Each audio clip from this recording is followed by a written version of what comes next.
Eklavya was a prince of the tribal hunter community and also an aspiring archer. As a young boy, his innermost desire was to study archery by none other than Dronacharya, the famous master of archery and warfare. At that time, Dronacharya also the royal teacher of the Kuru clan and taught warfare to cousins the Pandavas and Kauravas. To fulfill his desire, Eklavya had approached Dronacharya with a request to teach him.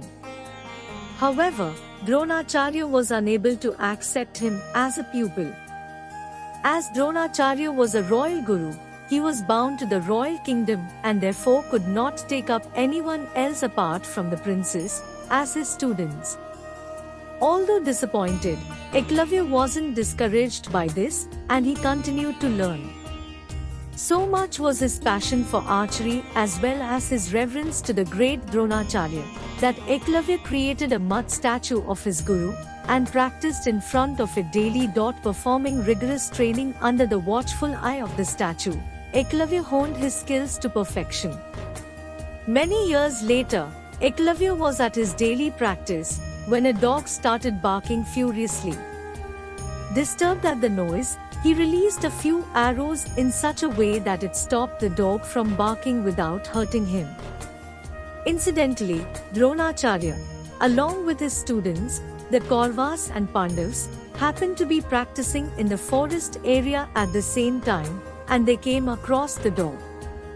So impressed was Dronacharya with this remarkable feat that he wanted to meet the skilled archer who had achieved this feat. He made his students inquire around for him and they finally came across Eklavya. Dronacharya appreciated Eklavya on his skills and also asked him who his teacher was. Eklavya pointed to him and said, "You." Dronacharya was taken aback, as he had adhered to the rules of the royal kingdom and not taught anyone else apart from the Kuru princes. On prodding Eklavya further, Eklavya revealed everything, also mentioned the mud statue. On hearing this, Dronacharya asked Eklavya to give him his right thumb as his Guru Dakshina, which Eklavya agreed to, without batting an eyelid. Eklavya आदिवासी शिकारी समुदाय का राजकुमार था और एक महत्वाकांक्षी धनुर्धर भी था।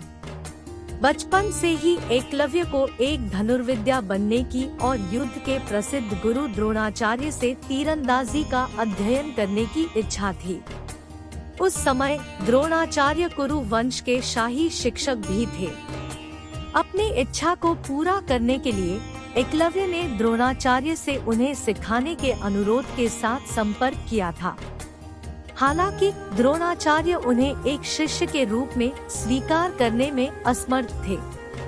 चूँकि द्रोणाचार्य एक शाही गुरु थे, वे शाही राज्य के लिए बाध्य थे और इसलिए राजकुमारों के अलावा किसी और को अपने छात्रों के रूप में नहीं ले सकते थे। इससे निराश न होते एकलव्य ने सीखना जारी रखा। धनुर्विद्या के प्रति उसका जुनून और साथ ही महान द्रोणाचार्य के प्रति उसकी श्रद्धा इतनी थी कि एकलव्य ने अपने गुरु की मिट्टी की मूर्ति बनाई और उसके सामने प्रतिदिन अभ्यास किया। कई साल बाद एकलव्य अपने दैनिक अभ्यास में था जब एक कुत्ता उग्र रूप से भौंकने लगा। शोर से परेशान होकर उसने कुछ तीर इस तरह से छोड़े कि इसने कुत्ते को बिना चोट पहुंचाए भौंकने से रोक दिया। संयोग से द्रोणाचार्य अपने छात्र कौरवों और पांडवों के साथ उसी समय वन क्षेत्र में अभ्यास कर रहे थे और वे कुत्ते के पास आ गए। इस कर्तव्यगारी को देख द्रोणाचार्य प्रसन्न हुए और जिसने इसे किया उस तीरंदाज को ढूंढने लगे। उन्होंने अपने छात्रों से उसके बारे में पूछताछ करने कहा और आखिरकार वे एकलव्य से मिले।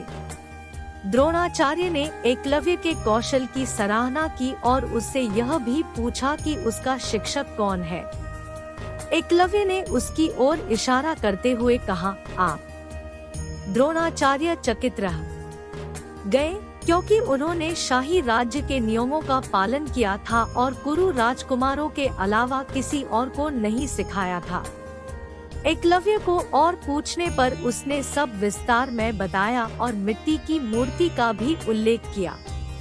यह सुनकर द्रोणाचार्य ने एकलव्य से कहा कि वह उसे अपना दाहिना अंगूठा अपनी गुरु दक्षिणा के रूप में दे दे, जिसे एकलव्य बिना पलक झपकाए दे दिया।